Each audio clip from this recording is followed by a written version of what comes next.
जहां आप बैठे हैं वहां से 635 लाइट ईयर्स की दूरी पर बाहरी स्पेस में कहीं दूर एक प्लेनेट है। एक सूरज जैसे तारे के हैबिटेबल यानी जीवन के रहने लायक जोन में पाया गया पहला प्लेनेट। इसका नाम है केपलर 22b। जब एक प्लेनेट एक तारे के हैबिटेबल जोन में आता है तो इसका मतलब है कि ऐसा हो सकता है कि उसके सरफेस पर लिक्विड पानी भी हो, और जहां पानी होगा वहां जीवन, इंसानी जीवन होना भी मुमकिन है। आपको केपलर 22b तक जाने में कितना वक्त लगेगा? वहां मौसम कैसा होगा? और इस नए प्लेनेट पर जाने के पहले क्यों आपको मसल्स वाली बॉडी की जरूरत होगी? आप देख रहे हैं क्या हो अगर, और यह है क्या हो अगर आप केपलर 22b में रहते हो। केपलर 22b वो है जिसे साइंटिस्ट्स एक एक्सोप्लैनेट कहते हैं। यह हमारे सोलर सिस्टम के बाहर मौजूद एक प्लैनेट है। केपलर 22b जैसा एक एक्सोप्लैनेट ढूंढ पाना अक्सर इतना आसान नहीं होता। जिन तारों के ये चक्कर लगाते हैं उनकी चमकदार रोशनी की वजह से ये हमारे टेलीस्कोप से छुपे रहते हैं। इस तक पहुंचने के लिए साइंटिस्ट्स ने किस तरीके का इस्तेमाल किया? खुद तारों को ही देखते रहना ताकि वो किसी भी अजीब बात को नोटिस करने के लिए उन पर नजर रख सकें। उन्होंने केपलर 22b की खोज ट्रांजिट मेथड कहे जाने वाले एक तरीके से की। उन्होंने केपलर 22 को देखा, मतलब वो तारा जिसके ये एक्सोप्लैनेट चक्कर लगाता था, और देखा कि इसकी चमक समय के साथ साथ बदलती है। ऐसा इसलिए क्योंकि केपलर 22b इस तारे की रोशनी को रोक रहा था।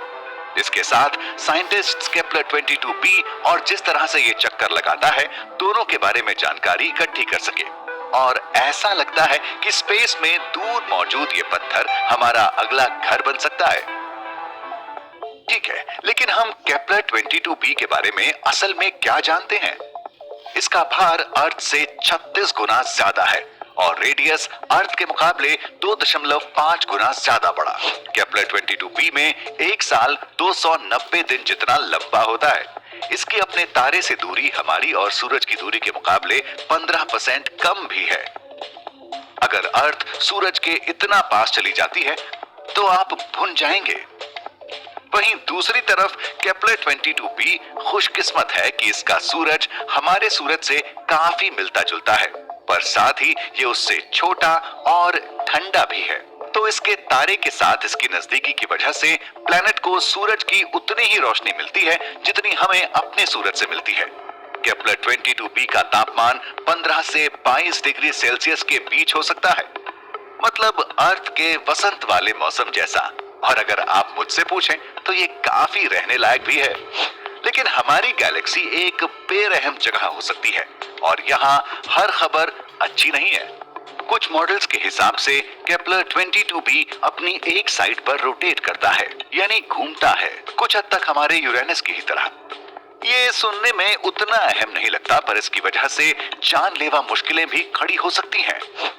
इसका मतलब ये होगा कि इसके नॉर्थ और साउथ पोल्स आधे साल के लिए या तो सूरज की रोशनी से ढके होंगे या फिर अंधेरे से। ये सीधा इससे नहीं जुड़ा कि आपको दिन ज्यादा पसंद है या रात।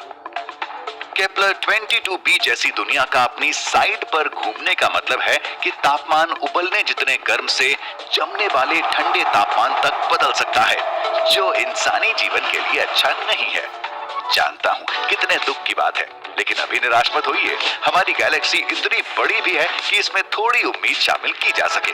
नई स्टडीज दिखाती हैं कि केपलर 22b एक 50 मीटर गहरे महासागर से ढका हुआ हो सकता है, और ये महासागर एक कुदरती क्लाइमेट कंट्रोल का काम करेगा, जिससे भयानक तापमान को रोका जा सकेगा। देखिए, एक महासागर गर्मी के मौसम में गर्माहट को स्टोर करता है और सर्दी के मौसम में उस गर्माहट को छोड़ता है, जिससे एक ठीक ठाक क्लाइमेट बनता है। जैसे आपको पानी के करीब रहने की कोई और वजह भी चाहिए।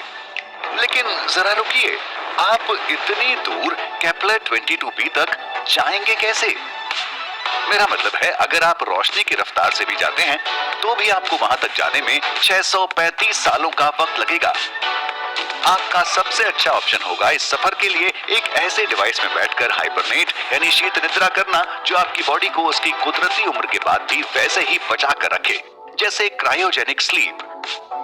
नासा ने पहले ही एक क्रायो स्लीप चेंबर पर काम किया है जो कि एक एस्ट्रोनॉट की बॉडी के तापमान को 32 डिग्री सेल्सियस तक कम कर सके। इससे कुदरती हाइबरनेशन की शुरुआत हो सकती है, जिसके दौरान कैथेटर्स यानी नलियों से आपकी बॉडी को पोषण पहुंचाया जाएगा और उसका वेस्ट निकाला जाएगा। लेकिन क्रायो स्लीप में भी ये काफी लंबी और खतरनाक ट्रिप होगी। इसी के साथ हम आते हैं इस सफर के सबसे खतरनाक हिस्से पर, केपलर 22b के बारे में वो सारी चीजें जो हम नहीं जानते। सबसे पहले तो हम अब भी ये नहीं जानते कि वहां ग्रेविटी कैसी है।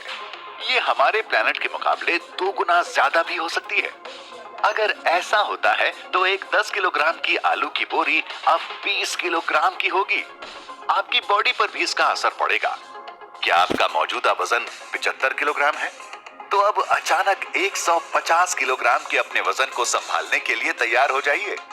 सुरक्षा के लिए वहां सेटल होने वाले आपके जैसे लोगों को मसल्स को तगड़ा बनाना होगा, मतलब काफी तगड़ा। सिर्फ बेहद जोरदार स्ट्रेंथ ट्रेनिंग के साथ ही आपके केपलर 22b पर चल पाने के चांसेस बेहतर हो पाएंगे। और एक बार अर्थ पर आपकी बॉडी बन जाए तो आपको वो सारी मसल्स पूरे 635 सालों के रोशनी की रफ्तार वाले सफर के लिए बचा कर रखनी होंगी। लेकिन इंसान अकेले ऐसे जीव नहीं हैं जिन पर ज्यादा तेज ग्रेविटी का असर पड़ेगा। अर्थ से ऑक्सीजन और पोषण के लिए ले जाए गए पौधे शायद केपलर 22b पर ना लग सकें। और अगर आप अपने साथ किसी जानवर को ले जाते हैं तो उन्हें एवोल्यूशन यानी विकास में तेजी लानी होगी। ज्यादा ग्रेविटी से जीवों में चलने के लिए और पैरों का विकास हो सकता है। इससे अंदर मौजूद अंगों की लोकेशन और साइज भी तय होगा। लेकिन राज यहां खत्म नहीं होते।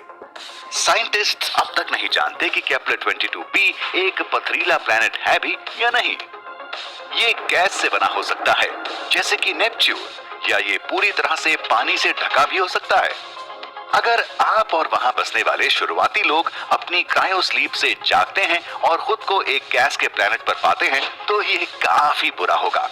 आपके पास अपना शिप लैंड करने के लिए भी कोई सॉलिड सरफेस नहीं होगा और जाहिर है न ही कैंप लगाने की कोई जगह होगी। ऐसा होने पर आप और आपकी टीम को प्लैनेट के चक्कर लगाने वाला एक क्लाउड सिटी बनाने का तरीका ढूंढना होगा। और अगर आप एक समुद्री प्लैनेट पर लैंड होते हैं तो एक सबमरीन वाला शहर बनाना होगा। अगर आप पाएंगे कि केपलर 22b एक पथरीला प्लैनेट है तो लॉटरी जैसा महसूस होगा, है ना? ऐसा जरूरी नहीं है। वीनस भी पत्थरों से बना है, लेकिन फिर भी इसके डेंस यानी गाढ़े एटमॉस्फेयर में मौजूद ग्रीन हाउस गैसेस की वजह से ये प्लैनेट रहने लायक नहीं है। यहाँ का तापमान इतना गर्म है कि यहाँ लिक्विड पानी हो ही नहीं सकता। अगर ये केपलर 22b के साथ भी होता है तो इस एक्सोप्लैनेट पर रहने का हमारे पास इकलौता मौका तब होगा जब हम जमीन के नीचे रहने की जगह बनाने के लिए रोबोट्स को काम पर लगा दें। ऐसी जगह जहां हो सकता है कि तापमान इतना ठंडा हो कि आप उसे सह सकें। इससे बस ये साबित होता है कि प्राइम लोकेशन होना इस बात की गारंटी नहीं है कि इंसान उस जगह पर जिंदा रह सकते हैं। और हालांकि रहने के लिए दूसरी कोई दुनिया देखने में बहुत दिलचस्प लगती है, पर हमारी अर्थ इंसानों के लिए सबसे अच्छी जगह है। पर कभी-कभी छोटे से बदलाव भी इसके बैलेंस को पूरी तरह से हिला कर रख सकते हैं।